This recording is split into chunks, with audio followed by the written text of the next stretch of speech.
Right, so we're in Weed ID. We're talking about winter annuals and winter perennials. Um, so what we're gonna see right now is cold or cooler. We gotta have a little slight warm day, but it's been cold, but we still got some green weeds out here. So one is that's a perennial that's gonna be coming back and it's pretty tough to take care of is curly dock. So curly dock, if you see, you'll have a lot of bigger leaves. Now it's a big rosette on the ground, but if you let it go, it can get up to 4 foot tall probably if it has the seed stalks, seed heads sprout out. So we've got longer leaves. They're gonna have this wavy curly edge. There's curly dock and bitter dock. Now really, there's probably a slight difference in the leaf, but it's very minute. The best way is a taste test. Bitter dock tastes bitter. Curly dock is sour because it's got oxalic acid in it. Now, again, we talked about weeds the other day, and it's all in the eye of the beholder. What is a weed? Well, it's something growing in a place you don't want it to grow. Some people would consider this food, and we can see the deer have been considering it food because they've been browsing it and munching it down. And in the springtime, it'll have new little tender shoots that pop up from the center. They're gonna have like almost like a gelatinous mucous membrane around it. So if you picked one of those small ones, it's gonna have this little bit of slime to it right in the center. But it makes a seed stalk that looks like a big dry brown pellets all over it, and they drop a lot of seeds. So you can see all through this little section right here, we've got a lot of curly dock popping up. It's hard to get rid of because it's got a long taproot. So even if I come through here and got most of this top off, and I left that taproot, which could probably be 2 foot long. You leave that in the ground, it's probably going to sprout back from that taproot. So this is one of those things that's difficult to take care of, even with cultivation. If we were to till it and still leave some of that taproot down in there, it could still sprout from it. Most likely it's going to take a chemical control to take care of curly dock. But one of the main things is keeping the seed heads knocked off, and that way at least you're limited to just the plant that's there, and it doesn't establish new plants. And then try to take care of that plant through, a deep physical tear out or chemical control. And that could be, a lot of different ways. It could be a selective control. We'll talk about chemical controls later on in the class. But so that's curly dock. You'll have that wavy edge, always a longer, more narrow, skinny leaf, especially the ones closer to the base. But they're gonna have that little up and down wave to it. All right, so next on the list is chickweed for one of our winter annuals. Chickweed loves cool weather, so you're gonna find it from probably the end of summer, fall through spring. Once it gets hot, it dies back to the ground, but at that point in the springtime, it goes into flower stage, drops a lot of seeds.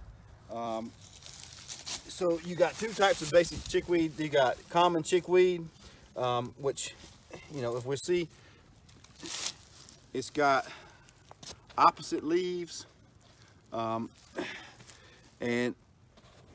they're gonna usually lay close to the ground, but it can stand up if it has something to lean on. And you see right here, we've got some smaller leaves over here where it's a little shadier. The leaves are getting bigger, and that's just the plant's natural way of, if it doesn't have enough light, it needs to make more surface area to gather light. So we need to make a bigger solar panel, for that photosynthesis to happen. So here's a bigger version of chickweed. It's the same as this little leaf right here. The little stuff is just in more sun. So it doesn't need to make as big of leaves. It just makes a lot of more smaller leaves. But this is the same plant, just different growth habits of it. You see the opposite leaves on the bigger version. They're almost heart-shaped, but they're going to be opposite of each other, and then the next set is going to go a different direction. Now, chickweed is, again, it can drop a ton of tiny little seeds. I'm always going to give you both sides of the story because weeds are in the eye of the beholder. So a lot of nutritional value in chickweed. It's great to add to a salad, especially these bigger leaves. Just make sure the dog hadn't peed on it. And so, tastes like corn silk, like green, kind of a green flavor. So if you wanted to try it, you might want to try it. You don't eat weeds. Again, it's just a plant that somebody has considered a weed. You know, this is one that can get into turf grass and can cause issues if you want to keep your lawn looking immaculate and monocultured with just one type of grass. This is probably going to be one you're going to fight in the wintertime, in the cool seasons. But I usually get it a lot in landscape areas where maybe the mulch has gotten thin, sprouts up. You can see right here, I mean, it makes a thick mat if it has room to grow in, which can outcompete a lot of the other stuff. So especially when it's cooler and those things aren't sprouting. That's chickweed. Now you have common chickweed. There's also hairy chickweed, which it looks almost identical, except the leaf is going to be fuzzy.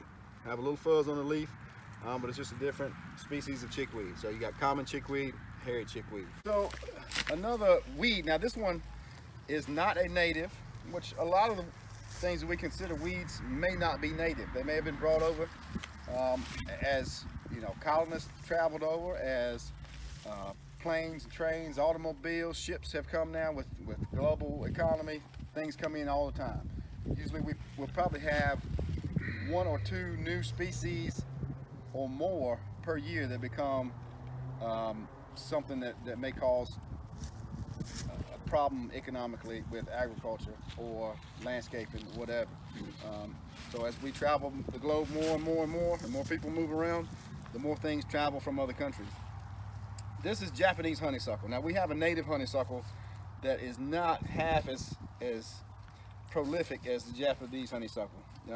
You may walk through the woods, you know, and find a handful of native honeysuckle growing on trees, and they look similar with the paired leaves, but much bigger leaf, longer.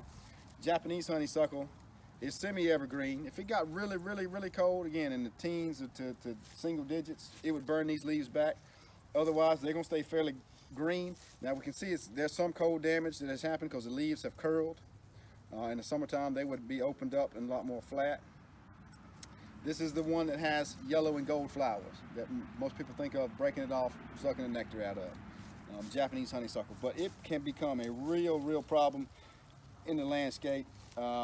Usually not in agriculture so much, unless we're talking about an orchard and growing up trees and things like that, because they will grow up through a tree, can take over a tree. I've got them in an azalea bush right now. They've grown up through the azalea, and I'm talking a large one, you know, as big as 2 trucks put together, a group of them, and they've gone over top, covered the whole top of all that line of azaleas, and they're shading everything out. And when I pulled it off, you know, it had shaded it so much that it killed all the leaves on top, you know, defoliated the top of it because those leaves couldn't get any sunlight. So you see how it's twined around this old tree stump. There's a clump of it. Now I can't go any further, but it's going to constantly keep just twining around it and making a bigger ball. And I've seen take over hedges, take over a lot of stuff. So it's an invasive, non-native, and a nuisance. You can tell because it's got a woody vine. This is a weedy vine. The stem will get woody at the base. It's pretty tough, even out to the tips. So not really too flexible. It will break off, especially right now when it's cooler. It's a little more brittle, but it has opposite leaves, so they are across from each other all the way down, and even the branches that come off, the tip leaves are opposite from each other. That's semi-evergreen Japanese honeysuckle. Now, again, when we talk about weeds, it depends on what it is and where it's growing, if it's a weed or not. So right here, we've got a cedar tree kind of growing in the edge of the yard. We've also got apple trees behind us. If you're trying to grow apples, you don't want cedars, because if cedars, they're a host to a fungus called cedar apple rust. So if we look on this cedar tree, this is a large one, we find these galls. Now, this is the beginning of cedar apple rust. Looks like a brain growing on a cedar tree. This is the gall. that will release the spores to then move over to our apple trees. In the springtime, usually March and April, we have a lot of rain, a lot of moisture. This thing will expand and swell and grow orange jelly tentacles. And that's the spore releasing part of this fungus. And then when it releases the spores, then they can travel through the air to apple trees. Then you have cedar apple rust on your apple trees, and that can cause a lot of brown spots on the leaves, some defoliation, loss of production. So if we're talking about an orchard, cedars are a weed to an orchard because they can carry pathogens that can affect our apples. All right, so another weed, usually of turf grass, but it could be just of areas that have been neglected, not the turf is bare, whatever, is plantain. So you have a couple different types of plantain. This is narrow leaf plantain or common plantain, and you can see why, because it has skinnier leaves. Now if we look close, if I don't rip it up, we see the veins on the plantain leaf, especially the back. They're prominent, so they're kind of ribbed. They all run in the same direction, vertically from the base to the tip. If you were a kid and you had the little thing that you wrapped around, popped and shot off, my pops called them grasshopper weeds, whatever, grow in the yard, but makes a little flower stalk. It's just a little seed head. It has a long stem, and you wrapped it around it, pulled it, and it shot off.